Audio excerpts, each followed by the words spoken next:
Thank you, Karine. John, on the proxy attacks on U.S. troops, we're now up to 40 since October 17th, with 46 service members being injured or reporting traumatic brain injuries. Does the president think that the action that was taken a couple weeks ago to push back on this was enough?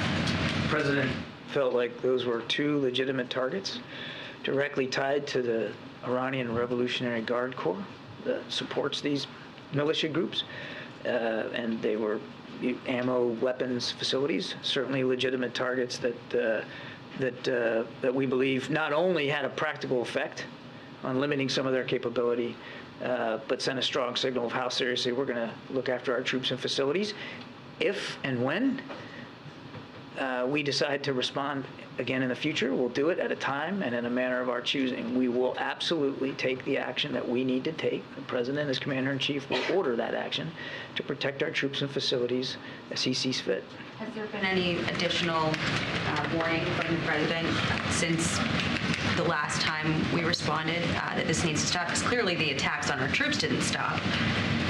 I will not get into the decision-making process or options before the commander-in-chief. I would just tell you that we will continue to take the action we believe is appropriate to protect our troops and our facilities. And then on the apparent disagreement between the U.S. and its ally, to some of the other questions that you've already gotten, it is notable that we're seeing the U.S.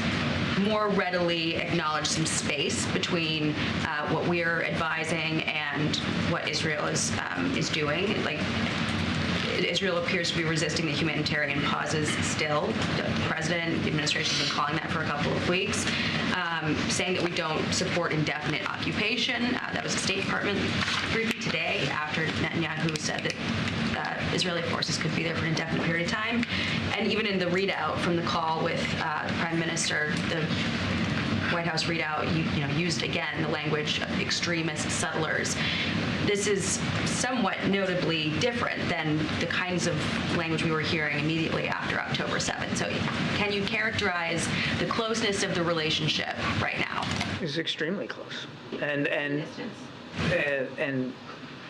we're, as was transmitted by the president in the call of Prime Minister Netanyahu yesterday, we remain solidly behind Israel as they continue to try to eliminate this threat to their people and to their sovereignty, and they're going to continue to get security assistance from the United States. There's no daylight there whatsoever. Now, look, we're friends, and friends don't have to agree on every single nuance and every single word.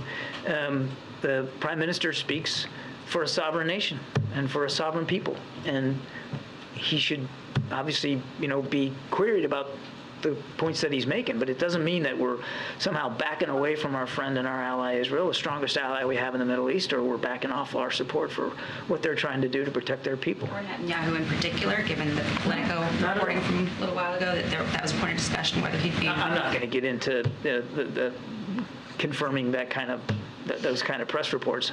I would just tell you, these are two men that have known each other a long time. And I don't think it's any shock to anybody that on a political spectrum, they're not exactly always in the same place on every issue. But one thing they do agree on is that Israel has a right to exist as a country, and they have a right and a responsibility to defend that country and their citizens against the threat that was posed to them like on October 7th. And in the United States, they will continue to find a true friend that will continue to support their ability to do that. I'm Steve Ducey. I'm Brian Kilmeade. And I'm Ainsley Earhart. And click here to subscribe to the Fox News YouTube page to catch our hottest interviews and most compelling analysis.